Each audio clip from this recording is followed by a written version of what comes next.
Ready to roll, champ? Let's go! Roger!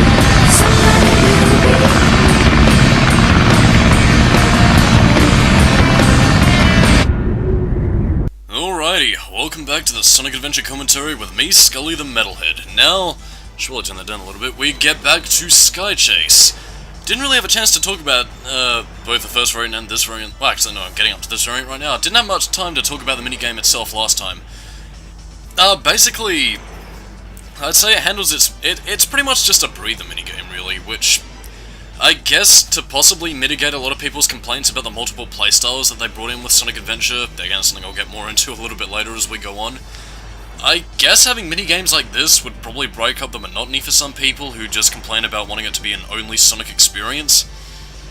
I don't know, but anyway, these minigames essentially act as sort of a breather chapter where you get to shoot down some ships. Again, it's actually a fairly cruisy little side game. Again, nothing that really gets in the way, but at the same time I think it is packing in enough action and I guess even freedom of movement, actually, because again, you can move the tornado from side to side all around the screen. You can't turn direction, so it's not exactly like you're playing Freelancer or something, you know, where you can move your ship in all directions. But yeah, you are free to move across the screen in like a straightforward view. Again, it's not a rail shooter specifically, but a lot of the excitement that you're going to be seeing here is mostly detailed with, you know, blasting down ships, and of course with a few certain set pieces coming up next, like when you finally get to take down Dr. Eggman's laser cannon. And of course, here comes one of these exciting set pieces right now. Transforming now! Whoa! Let's do it! Oh yeah, back in the action. Yeah, this mode, I don't even know if this mode actually does anything. Like, again, I don't think it acts as like a health restore or anything. I'm not too sure on what this did outside of looking like a cool transformation, slash also giving a reason as to why Tails and Sonic doesn't just take the tornado, because in some pre-release footage of Sonic Adventure there actually was a shot that showcased the tornado in its plane form landing on the egg carrier.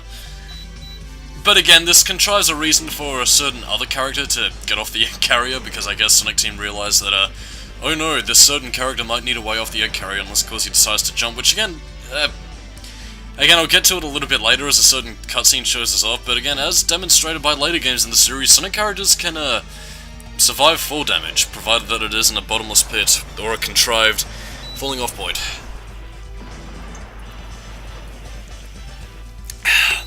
Excuse me, just taking a drink of Pepsi there for a second.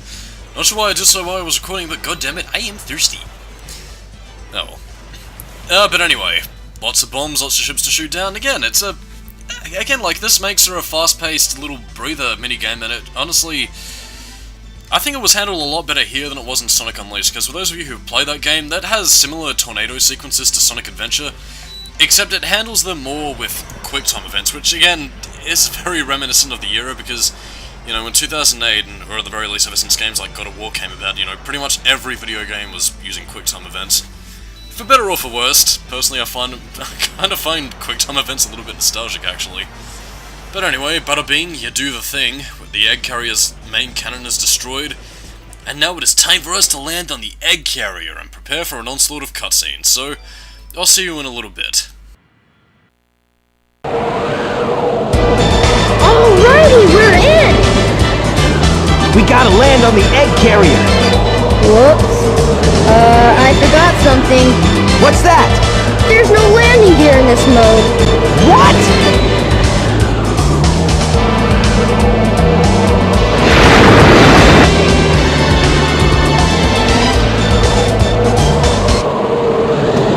Wow! This thing is really huge! No time to talk now. We need to find Amy. You're right, my friend, so here we go!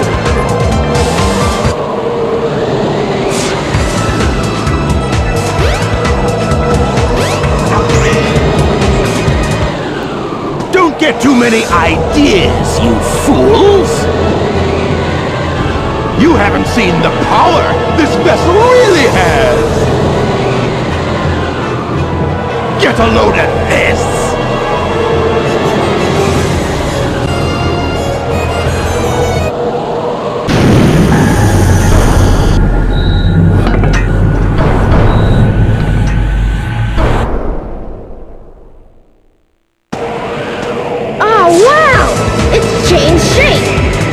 see that? Darn! This makes it harder for us to get to the bridge. I hate it when he doesn't listen. I bet you weren't expecting this. The only way you can get to me is through the sky deck. I doubt if you can figure this one out. Oh yeah? Well, I'll show you! Bring it on! And now we get to one of my more despised levels of the game. And again, I don't really hate this level as such. In fact, my biggest problem with the Sky Deck as a level in and of itself is that it just kind of drags, which... fun fact about this game's mission statement is that Yuji Naka, you know, back during the conceptual phases of Sonic Adventure, once the whole Sonic... Well, actually, I don't even know if it was after the Sonic RPG idea, but again, he wanted stages to go on for around like 5 to 6 minutes, I guess to give a greater emphasis of exploration into the different stages and worlds that you visited, which, again, you know, makes sense, but I feel in the case of the Sky Deck, it doesn't really lend itself to being very interesting, because again, while it does have some pretty cool, I guess while it does have a pretty good sense of scope to it, mostly in the sense that you're flying high up in the sky, there are lots of ambient clouds everywhere, and there are giant cannons that are trying to shoot you down. I feel as if a lot of that tends to be a little bit lost in the fact that you're doing a lot of slow-paced platforming, which, again, you know, not to say that Sonic games have to be all fast all the time, boost to win, because you're simplistically minded, but I feel as if, you know, the Sky Deck, even though it does have a few bits and pieces of speed peppered in throughout, it's, honestly, speed in this level is treated more like a courtesy rather than a natural part of the level design, which, you know, was present in pretty much every other stage in the game, and just in little bits like here, you know, this is pretty much all the little bits of speed you're going to be getting, and honestly, I feel as if the platforming needed to be a little bit better balanced here than in every other level in the game, because again, Sonic Adventure actually does a pretty decent job in balancing speed and platforming, which in a Sonic game is kind of key. Like, I mean, again, I'm not the kind of person who goes, oh, it needs to be boost to win, or I was like, oh no, it needs to challenge your platforming skills because the video game. But again, having a healthy balance, I think, really does kind of, you know, it kind of gives it a sweet little taste of both worlds, really. And Sky Deck, again, as you can see here, it's mostly just climbing around, just waiting around. And again, you do get a little bit of speed in the next section out of 3, which Sonic Adventure seems to work with, akin to the Sonic & Knuckles game design philosophy that it was basing a lot of its action stages off, or at the very least in terms of Sonic's levels.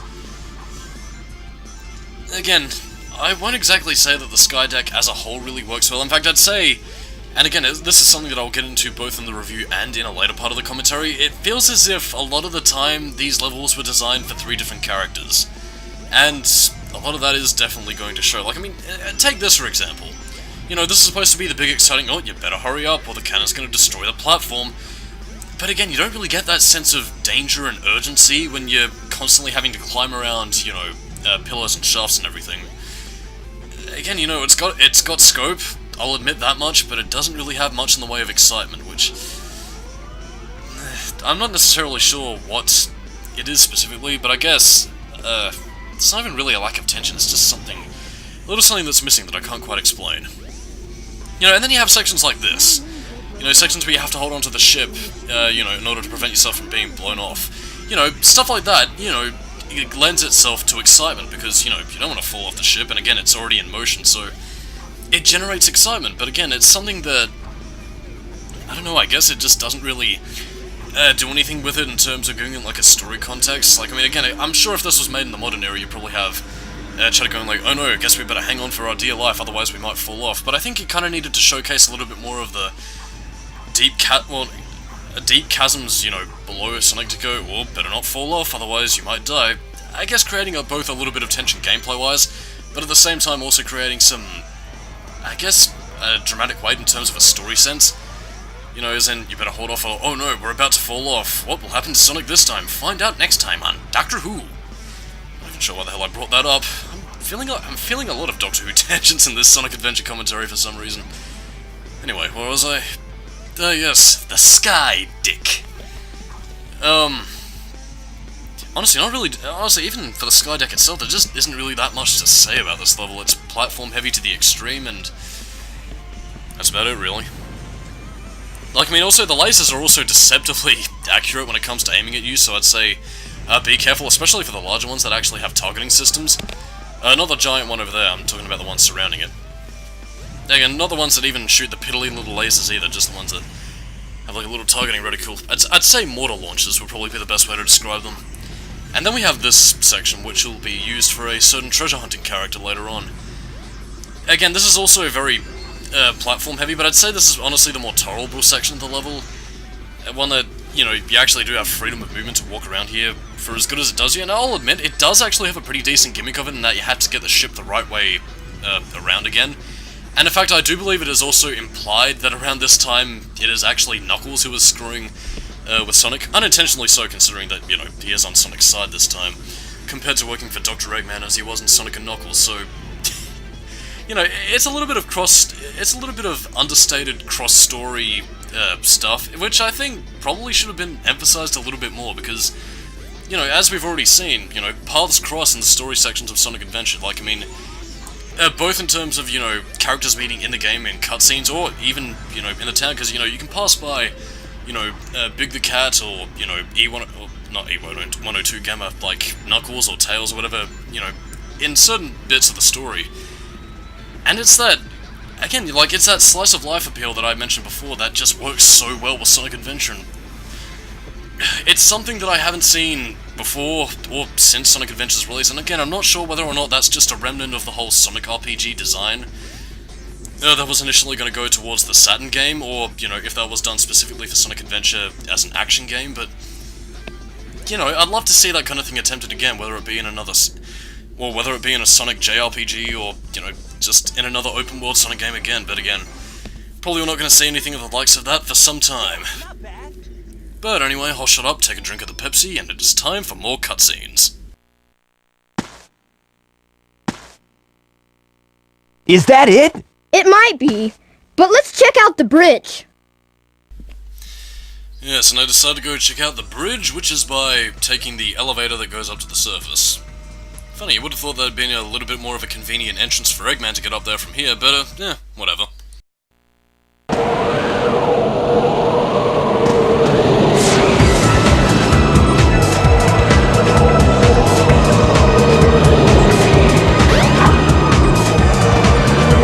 Sonic!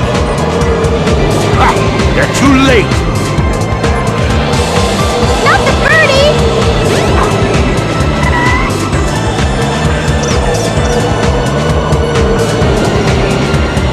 Chaos Emerald! No way! Be gone, all of you! This is all I really need! Gamma! What is your wish, Master Robotnik?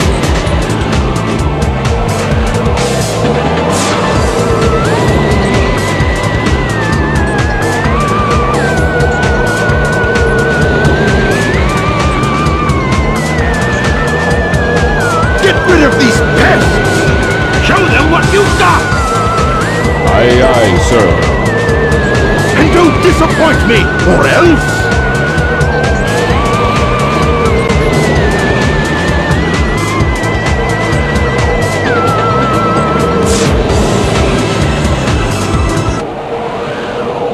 Well, this segment shouldn't take too long. It is one of the character boss segments, which are admittedly the weakest part of the game for Sonic Adventure, but I say that, but I don't know.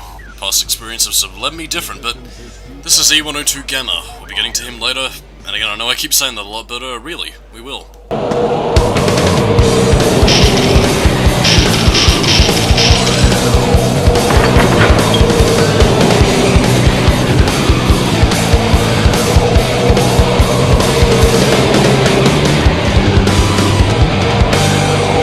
Stop it, Sonic!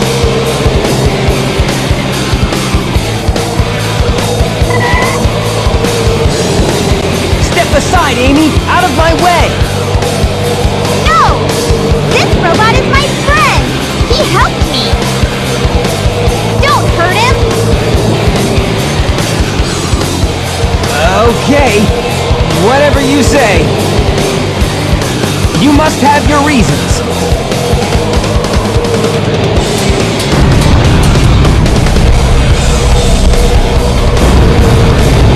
Hurry, The ship is losing altitude! Hurry, Tails! Take Amy and get out of here! Well, what about you? I'll find that Eggman and put him out of commission!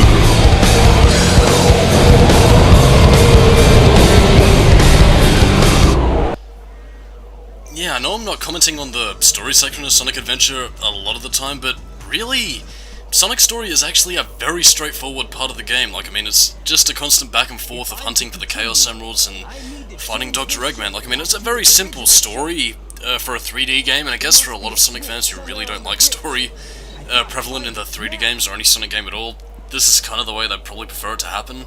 Or at the very least how I'd prefer it to happen if it was, you know, meant to be a simplistic story. Because at the very least, you know, in the case of something like this, you have your action, but at the same time you also have, you know, excitement. So you're not going to fall into a coma and die and have to suffer through lame jokes. But again, I'm not going to bring up those games in this commentary because I want to enjoy myself. But again, I really like how, you know, Sonic Adventure handles Sonic's story for its simplicity. Like, I mean, it's not going out of its way to go, oh, don't worry, it's just for kids, we're just going to be lighthearted. You know, it plays itself like an action game, and that's honestly how I'd prefer it to be handled if Sonic was to have a simplistic story. Anyway, now that we've transformed the ship into a slightly different wing structure, we can now access the bridge. Actually, no, this was the bridge. We can now, actually, I don't even know what the hell we're doing. We just restored the ship to normal so we can find Eggman, I guess.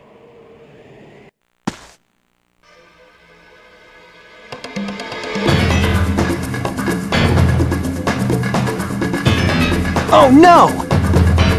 Not again! Chaos! Could this be the same beast? Oh yes! Attack Sonic now! Froggy? I must say Froggy! If he's your friend, I'll help you. Just leave it to me. Now I have 6 of the Chaos Emeralds. There's only one more left to find. I even found Chaos's missing tail. You won't get away with this, you madman! I will! You're no match for Chaos, even though he's not perfected yet. Okay, Chaos, destroy them all immediately! So yeah, that was Big the Cat. Getting to him later. And in terms of how I'm hoping to handle the parts, I'm hoping to handle some of the smaller stories in Sonic Adventure a little bit better, because I will say right now that Sonic does have the meatiest story of the pack. Again, like, I mean, again, it is Sonic Adventure after all, so he gets the biggest chunk of the game. Again, Tails and Knuckles should be handled in, like 3 or 4 parts, I guess. Amy and Big's story, I'm hoping to make just 1 part, and for E102 Gamma, I'd say around about 3 parts for him. This is just me estimating, though. I'm not necessarily too sure on how many parts it's going to be per character, but yeah. Anyway, to talk about the boss fight before it comes and goes, theme music sounds suspiciously similar to the Mission Impossible theme I found. I don't know why, it's just something that happens. Anyway, Chaos 6, probably the most difficult, non-perfect form of Chaos around. But even then, there actually is a very easy strategy to use to cheese not perfect Chaos, Chaos 6. Excuse me, my Pepsi. And that is actually to use the Lightspeed attack.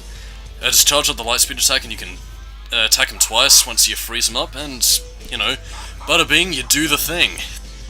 I'm really loving that phrase, by the way. I think I might have found a new catchphrase for this year. Not that it's going to beat out Keep It New Metal, mind you, but, you know, live in hope. Yeah, this battle can drag out quite a bit if you let it. But again, it's not too bad if you use the Lightspeed attack, even though that does take a little bit longer to charge up than usual, but nonetheless, battle against Chaos 6 is alright. In fact, I'd say out of the 3 times you fight him, this is probably the second easiest, and I only say second easiest because there is a very, very intense boss fight that is probably one of the hardest in the game, with Big the Cat. We don't want to stick around for that. And there is a very annoying boss battle against this character with Knuckles. Jesus, that's probably one of the most annoying attacks he has, and honestly, the effects on Chaos' tendrils actually remind me of the Nomads from Freelancer. Second time I mentioned that game, and I fucking love that PC game, by the way. For those of you who've played Freelancer, space combat game. Fantastic. There we go. Oh yeah! Oh. I don't know how that worked, but we killed him. I think. Damn straight, Sonic. Anyway, I'll let you guys watch the 2 cutscenes, and I shall take another drink of the Pepsi. See you then.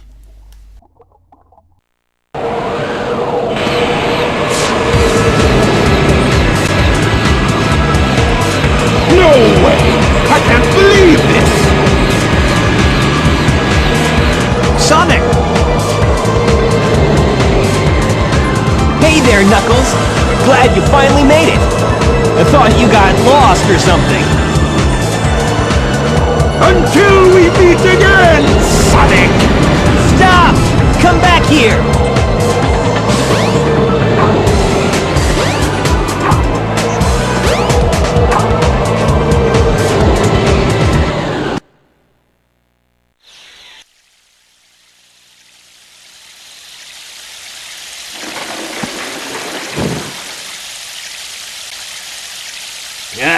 I hate Eggman. Where's this?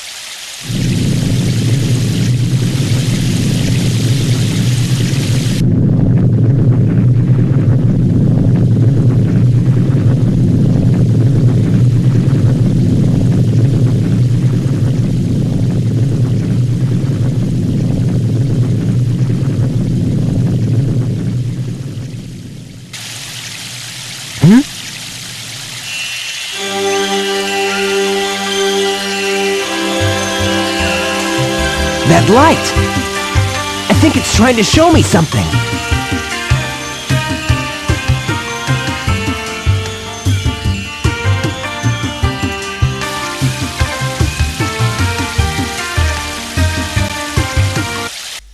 Okay, we can now play with Big. Probably not the choice of words I would use, because a lot of people like to take it out of context, because they're creepy people. But anyway, Lost World. Okay, and back in 2013, back when the title Sonic Lost World was revealed, I was... a little bit of me was actually kind of hyped that it was actually going to be a return to something like this, where we'd be exploring lost civilizations.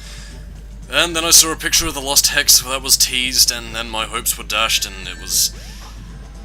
needless to say, I was a little bit disappointed. And honestly, I don't even really hate the game Sonic Lost World as a concept, even though I... Actually, I don't even... Actually, no, this was before I started making videos, actually, so I probably didn't voice my disappointment about it. But, I was just really hoping for something like this with Lost World, man. And, you know, considering, you know, the Indiana Jones-style adventurous stuff we see here compared to the more, you know, I guess, cartoonishly designed Lost World that we actually got with the game itself, can't help but have been a little bit more disappointed, although I suppose half of my disappointment was for the whole, you know, Nintendo deal that they had, like in 2013. I don't know, that kind of pissed me off royally. Because, I mean, really, if you go on multiplayer, you shouldn't go to fucking Nintendo of all places. But in any case, Lost World, I guess in many ways it could partially drag for some people, especially with this section of the giant snake being a little bit more platform focused, kinda like the actual Lost World, but thank you, I'm here all week. Try the veal. On a serious note though, what I'd say this level does have by comparison to the Sky Deck is that this level is packing in atmosphere, and again, I think, considering the research that Sonic Team had done as they actually traveled to Mexico to location scout for a lot of the Aztec locales for the game's environments, I'd say this level is probably the richest in terms of atmosphere because, you know, a lot of the location scouting that Sonic Team did really shows here.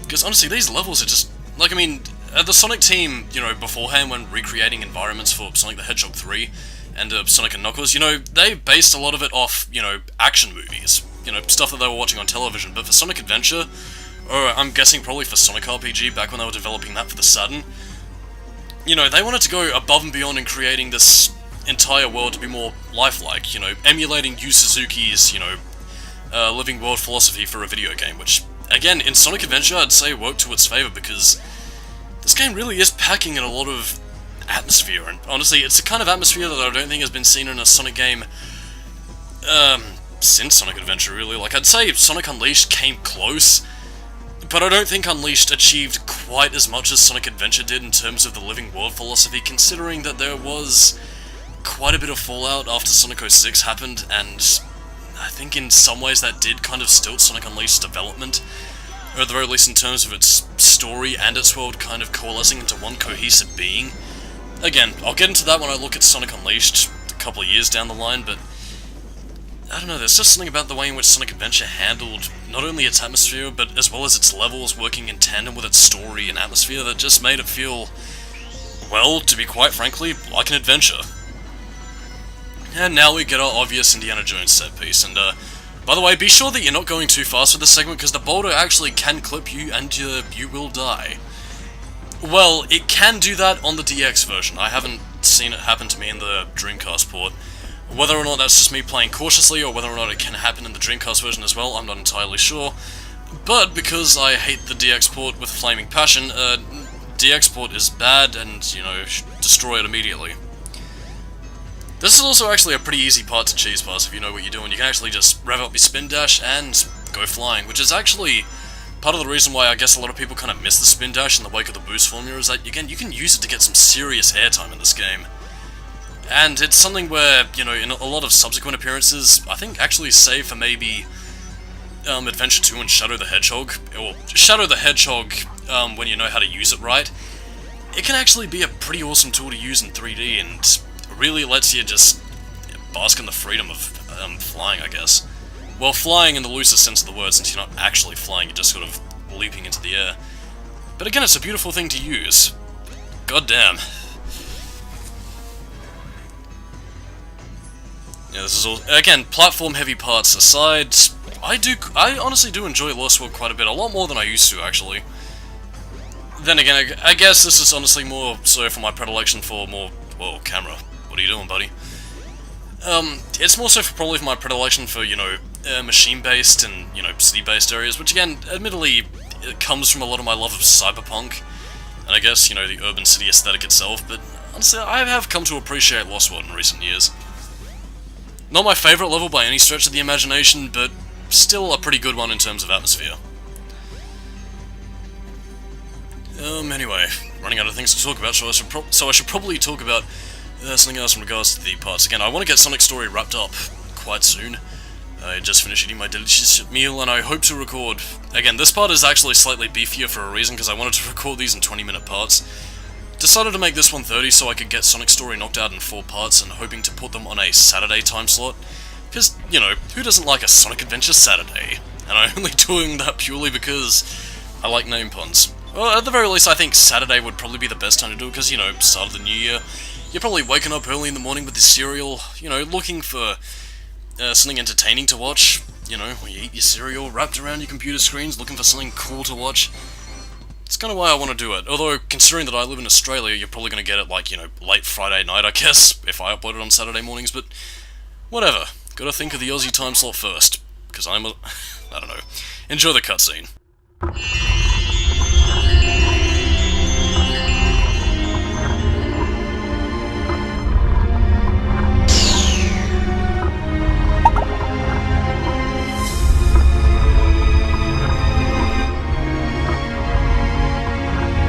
Wow, what's this? A mural!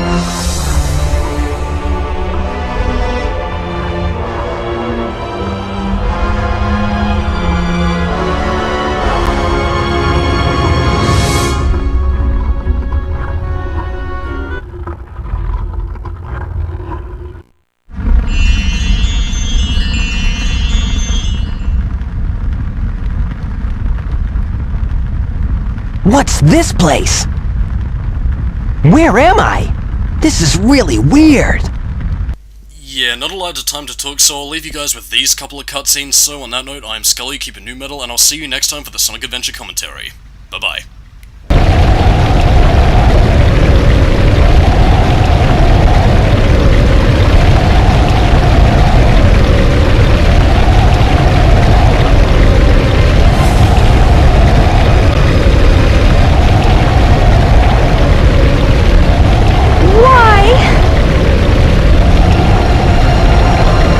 Why did this have to happen?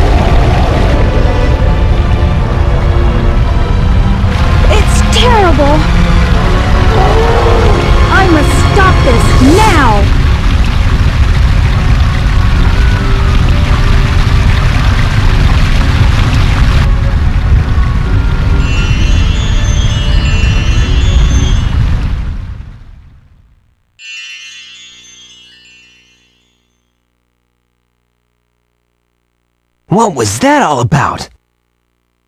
I don't think I'm dreaming here.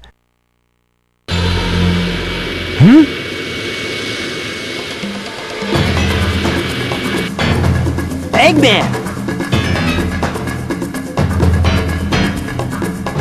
What's he doing here? Oh, never mind. This time I'll get him good!